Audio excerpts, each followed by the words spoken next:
دل پاک یعنی چی؟ دل پاک اون نیست که غیر از خدا هیچی دیگه توش نیست، بقیش اضافی همه، آلودگیه. گاو و گوسفند نباید اونجا باشه که.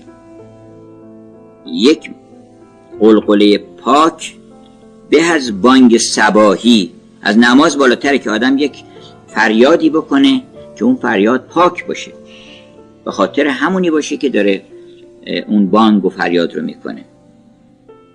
از عشق یه فریادی بکنه.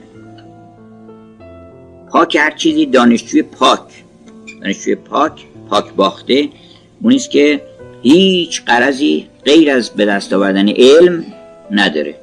و اون دانشجو که نمیره بپرسه که الان بازار چیه، الان نمیدونم چه رشته های پولساز، رشته های غیر پولساز، رشته های فلان، اینا اصلا نمیپرسه. اصلا معمار پاک کیه؟